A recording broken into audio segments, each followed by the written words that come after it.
Bonjour à vous sur le plateau. C'est Diane depuis Douala. J'avais vécu une histoire pareille. La fille était déjà à un stade avancé et faisait les problèmes au gars parce qu'elle avait déjà les boutons partout sur sa partie génitale et le gars a décidé qu'ils aillent à l'hôpital. Arrivé à l'hôpital, on fait le test à la fille. Elle est séropositive. Elle a fait un scandale que c'est le gars qui lui a donné la maladie. Le gars a pris son courage. Il a fait le test et il est séronégatif. Imaginez la suite. Le mariage est fini là à l'hôpital. Bonne journée à vous. Comme les femmes savent toujours, c'est nous les plus infidèles. Non, les femmes aussi sont infidèles. Hein. Voilà donc un fait. Bonjour les démineurs. Vous êtes très beau ce matin. Par rapport au thème de ce matin, il faut savoir que le VIH n'est pas une fatalité. Vous pouvez vivre avec votre partenaire et si il ou elle prend bien son traitement et vous pouvez même aller avec une femme qui est contaminée mais elle ne vous contamine pas. C'est Mbiama depuis Douala. Ouais, c'est bien beau de le dire. Mais si on te dit que la fille, si, elle a le VIH, sida, mais elle ne contamine plus. Bon, parfait, il faut aller avec elle. Je vais voir votre réaction. Heureusement, l'expérience de la mort. Non. Il y a des gens qui ont des émotions comme ça, hein, qui aiment les gros risques. Moi, je voulais parler de moi, je n'ai pas pu. Moi, j'ai regardé un comédien qui tourne un épisode. C'est lui le médecin. Il reçoit des patients, Bon. Il dit, où est le type qui a le VIH là? Mais ce médecin n'est pas sérieux. Exceptionnel. Les patients commencent. Quand vous regardez les choses avec le problème, c'est quoi? C'est un faux médecin. Alors, je voulais oublier comment. Nous marquons un arrêt pour parler de ces relations où un des partenaires ou alors une des partenaires est atteinte d'une maladie grave. Pour ce cas, nous posons la question de savoir s'il est facile de vivre avec un mari, de vivre avec un partenaire, de vivre avec une épouse, de vivre avec une copine qui est atteinte de VIH. Comment vivre une telle relation? Là, je passe la parole à Pierre Blériot-Niémec. Pierre Blériot, nous avons un sujet pour moi à caractère très sensible ce matin. Peut-on vivre avec un monsieur, avec une dame qui est atteint ou alors atteinte de VIH-Sida? Un bon matin, vous êtes au courant que votre époux est atteint ou alors votre épouse est atteinte et que vous-même, vous n'êtes pas atteint. Parce que c'est ça le problème. Vous-même, vous n'êtes pas atteint ou vous-même, vous n'êtes pas atteinte. Est-ce que vous allez continuer la relation? Alors, parfois ici, la réponse n'est pas la même pour tout le monde. La charge émotionnelle qui est consécutive à une telle annonce n'a pas le même retentissement chez tous les individus. Il y a des réponses de télévision. Ok, non, faut supporter. Moi, la première fois qu'une fille m'a dit qu'elle avait le VIH, j'ai eu une faiblesse sexuelle pour un mois. Attends, vous aviez eu des rapports? Non, elle m'a dit que bon, elle me trouve gentil et tout, mais elle veut me faire une révélation. Elle m'a fait la révélation. On était très amis. J'ai perdu l'érection pendant un mois. Elle commence à part la suite, elle m'écrivait, elle me dit non, mais tu vois alors, je dis je ne vais pas en parler aux gens. J'ai cherché la force. Honnêtement, moi, je n'ai pas pu trouver la force. Je parle de moi. Mais il y a des individus qui ont cette force-là, émotionnelle. Parce que moi, c'était une décharge électrique qui m'a traversé. Bon, je sais pas, je me suis dit non, il faut souvent tenter le diable, mais pas le jasser. Donc, alors, je me suis dit que moi, je n'avais pas la force. Il y a des individus qui ont cette force émotionnelle. Dans tous les cas, il faudrait être accompagné. ce n'est pas facile c'est pas facile. À cette annonce, surtout que vous avez bien choisi la maladie. Il y a beaucoup d'autres maladies dont vous auriez pu parler, qui se soignent. Le problème, c'est que dans notre souquet, on a assimilé le VIH à la mort. Ouais. Donc, on ne teste pas la mort. C'est que dès que tu as ça, bon, tu vas mourir. Bon, maintenant, il y a des antirétroviraux, mais remontez à l'époque à laquelle je fais allusion. 20 ans. Oui, 25 ans. Non. Ça n'était pas évident. C'était que, vous n'acceptiez même pas saluer. Non, c'était grave. Je me rappelle, jeune étudiant, nous sommes allés faire des visites médicales à l'université de Yaoundé 1. On riait, on était dans la salle, on attendait nos résultats, on riait. À l'annonce, à la découverte des résultats d'une des filles qui était assise là, elle a pris ses résultats, elle a traversé la route au niveau de l'INJS, la voiture l'a cognée. Oh là là. Ouais, bon, elle n'est pas morte des suites de cela, mais elle avait déjà pété un câble. En sortant de la salle du médecin, malgré les conseils que le médecin lui avait donné, parce qu'il y avait souvent un psychologue, voilà, pour vous préparer. Mais à ces époques-là, il faut remonter jusqu'à ces époques, quand on vous annonçait que vous aviez cela, ou que vous saviez que quelqu'un, même dans tout le quartier, on disait que tel a ça. C'est-à-dire quand on t'aimait, c'est un peu comme si tu allais dans un village doter une fille qui a l'épilepsie. Si on t'aime dans ce village, on te dit vite que ne la vois pas jolie comme ça, elle tombe souvent. À partir de là, si tu insistes, c'est ton problème. Donc, du point de vue émotionnel parfait, le retentissement n'est pas le même chez tous les individus.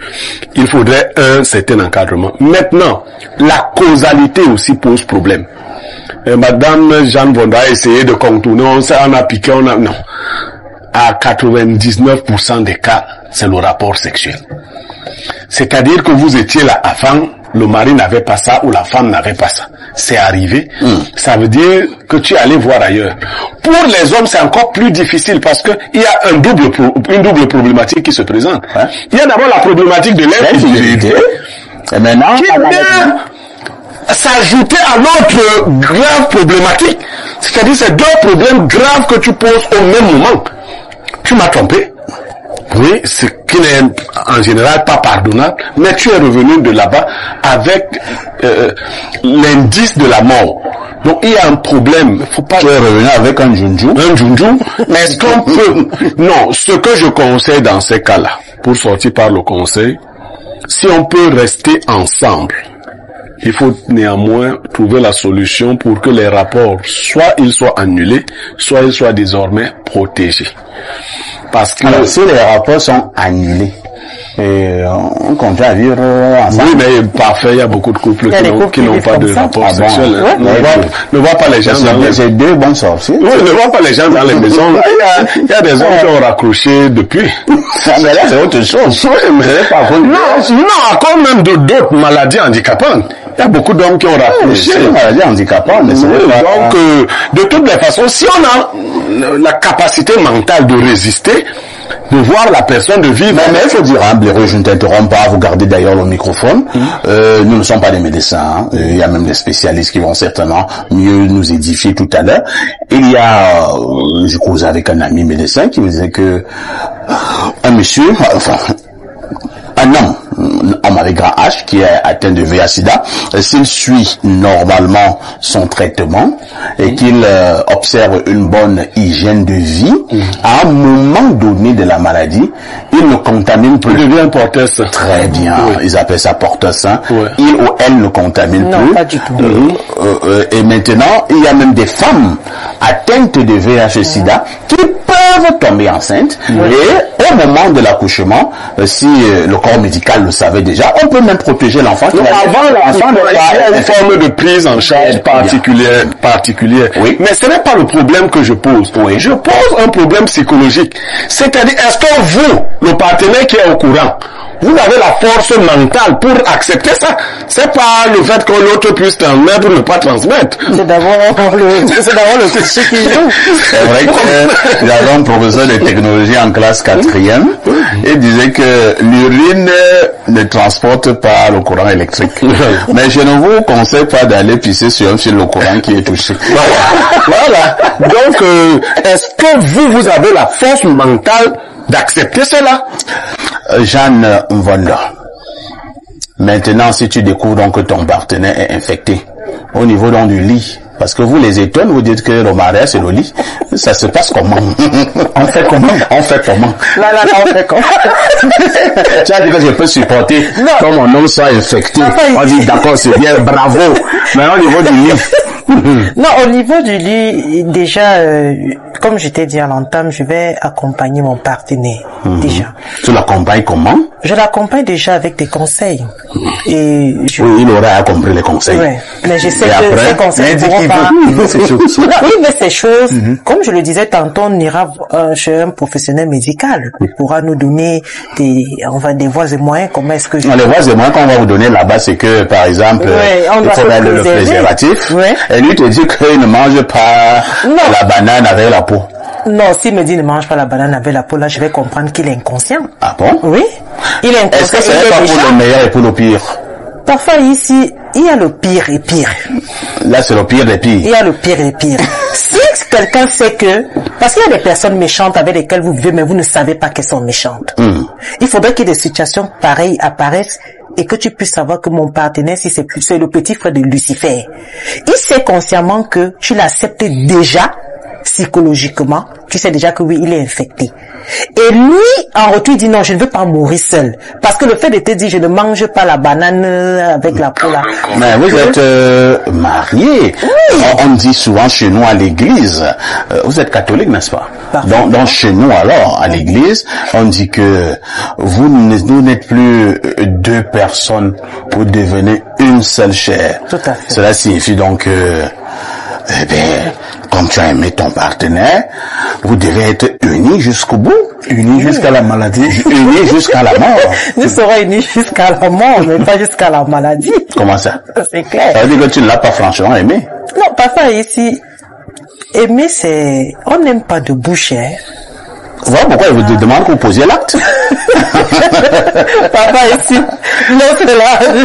Non, là, je sais que j'étais accompagné, je t'ai donné des conseils, nous sommes allés à l'hôpital, tu sais déjà ce qu'il faut faire, mais déjà laisse-moi aussi vivre pour pouvoir regarder nos enfants. Mais à un moment donné, hein, c'est vrai que vous dites que oui, je vais l'accompagner sur le plan psychologique, des conseils, mais parfois, est-ce que, on connaît vous les femmes, est-ce qu'à un moment donné, quand ça tourne, la tête tourne, vous n'allez pas dire, vous fout mal au cas, c'est monsieur, d'abord, même ça malade comme ça, il te supporte ici.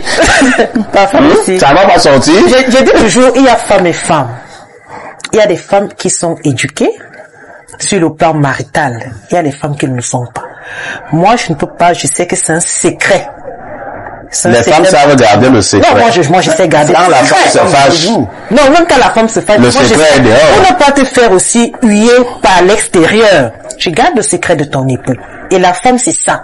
La femme, ce n'est pas parce qu'on est fâché, on commence à dire, non, tu es ici. C'est pas parce que nous sommes devant les caméras. Mais moi, je dis, la femme doit garder le secret de son époux. Quel qu'en soit les cas. Même si tu découvres que ton mari est dans une loge, tu n'as pas besoin d'en parler. Tu dois garder le secret. Que ton mari est où? Dans une loge. Oui. Si tu découvres peut-être que ton mari, mais il y a des femmes à moindre, dès qu'il y a pépin, c'est tout le quartier qui vous écoute. Mais je dis, la femme doit garder le secret de son mari et le chérir davantage. La femme doit garder le secret de son mari et le chérir davantage, selon Jeanne Vondor. Oh, Jeanne Vondor, vous êtes une bonne épouse. Hein. Parce que là, si toutes les femmes étaient comme toi, parce que nous on a des vipères ici dehors, elle fait semblant de garder le secret. Non, mais le jour où les enfants disent au cadeau, le jour ça, elle se met à la poste centrale. C'est à la poste centrale qui commence à lire ton journal. Papa, ici, j'ai d'abord grandi chez les sœurs. Il était dans le vent. Donc on nous a appris comment garder le secret. Vous avez aussi gardé les secrets des sœurs? Oui. Elles en ont, n'est-ce pas? Il y a des secrets. Des secrets mignons. Ah oui. Pierre Blériot, Niamek, on accompagne la personne qui est infectée, la personne qui est malade. Jusqu'à quel niveau on devrait l'accompagner? Alors, passer les émotions. Hein. Ouais. Le premier moment, c'est celui des émotions. Maintenant, si on accepte la réalité et qu'on décide de vivre avec, si on a un bon suivi du couple, parce qu'il faut un suivi pour le couple, on accompagne la personne à tous les niveaux. On doit pouvoir reprendre une vie à peu près normale. La première force dont la personne... Vous mettez à peu près? Oui, parce que rien ne sera plus jamais comme avant. Il y a quand même quelque chose qui est là. Maintenant, il faut faire l'effort d'éviter la stigmatisation. Et ça se joue dans le temps. Ça, vous voyez, avec le temps, c'est un peu la même chose que lorsque quelqu'un vous a trahi, a abusé de vous. Si vous décidez de pardonner, ça prend un certain temps. Mais il y a quelque chose qui va rester. Mais entre-temps, à bureau, excuse-moi de t'interrompre. Ouais. Je prends le cas de certains qui sont infectés et de certaines qui sont infectées. Peut-être quelqu'un voulait faire allusion tout à l'heure, mais sans aller en profondeur. Vous avez constaté que certains et certaines sont vraiment méchants ou méchantes. C'est-à-dire qu'il ou elle est infectée, il est dans une maison. On a une histoire, on a dit que soit la ménagère était infectée, elle s'est blessée pour vouloir contaminer les enfants de la maison. Il y a également des maris qui sont infectés, ou bien des femmes qui sont infectées, mais le type te dit, je ne peux pas mourir seul. J'ai un cousin, vraiment, un vieux malade de cette affaire. Je l'ai vu faire un truc avec une petite fille d'à peine 18 ans. Quand je lui dis, frère, ce que tu fais là, est-ce que c'est sérieux? Parce que c'est que je sais qu'il est malade. Il me dit, ben parfait, laisse-moi ta morale. Est-ce que moi j'avais bu ça dans un gobelet? Non, je n'ai pas les statistiques, mais il faut dire qu'en général, la nature n'est pas idiote. La plupart des malades graves sont de méchantes personnes. Voilà. La plupart. C'est-à-dire que vous prenez soin d'un malade, et si vous voyez ses réactions, des fois, vous dites que, est-ce que le type, s'il ne mérite pas un peu sa maladie? Vous savez, j'ai eu un grand malade en famille. Après beaucoup de temps, j'ai découvert que c'était quelqu'un de foncièrement méchant. Je m'étais souvent demandé pourquoi une personne apparemment religieuse comme celle-là, qui donnait l'impression de craindre Dieu, pouvait avoir tous les maux du monde. C'est lui qui ne peut pas faire d'enfant, c'est lui qui a l'obé, c'est lui. Je disais, mais... Est-ce que... Dieu là, c'est vraiment maudit. Non, je trouvais que c'était quand même beaucoup. Dieu me disait, mais tu ne connais même pas la personne. Le jour où Dieu m'a montré qui était cette personne, j'ai dit, nous qui voulons souvent juger Dieu, sans connaître à qui nous avons affaire, mais Dieu me disait que ça c'est Satan incarné. Tu as Satan incarné, il se cache seulement, il est beau au dehors. Donc, il y a des gens, mais si vous découvrez, moi, parfait, je n'aurais pas fait comme tu as laissé là.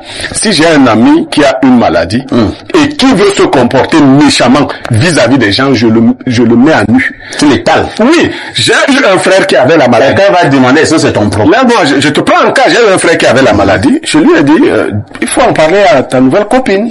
Il me dit, non, attends, il me dit, non, vraiment, elle va partir. Je lui dis, je te donne 2 semaines. Sinon, moi, j'en parle. Sinon, c'est moi qui en parle. Tu es sérieux? Je te dis, je lui ai dit, et vous parliez de séro-incompatibilité. Il en a parlé à la fille. Ils sont allés faire les tests, la fille n'avait rien. Ils vivent ensemble aujourd'hui, ils ont des relations normales, la fille n'est pas contaminée.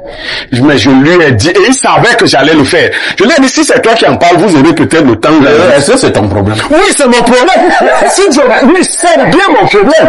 Je ne vais pas... Non, c'est mon problème normal. Parce que je ne vais pas dormir, sachant que tu es en train de faire une telle méchanceté. Donc je lui ai dit, toi-même, tu prends un temps, tu lui en parles. Et si elle veut rester, elle reste. Si elle ne veut pas rester, elle part. Si tu ne le fais pas, tu as 2 semaines. 2. Je vais l'interpeller pour lui dire, est-ce que tu es au courant? Ton type, si. Oui, c'est comme ça. C'est un cadavre. Non, je dis pas que c'est un cadavre. Tu n'es pas sérieux. C'est très sérieux. La personne m'écoute. C'est la confiance du type, c'est ta confiance. Non, je ne peux pas cautionner. Je vais te dire, ici, on ne dit pas jamais. Si m'arrivait d'avoir cette maladie, tu sais, j'ai abandonné beaucoup d'autres choses dans la vie, je ferais le sacrifice d'abandonner le sexe. Ah bon? Oui. Oui. Non, je vais vous dire, la nature peut vous obliger à faire. Il y a des gens, par exemple, qui buvaient beaucoup. À l'occasion d'une maladie, ils se sont retrouvés à être interdits de prendre l'alcool.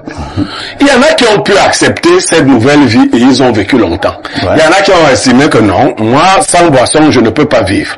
Ce qui devait arriver est arrivé.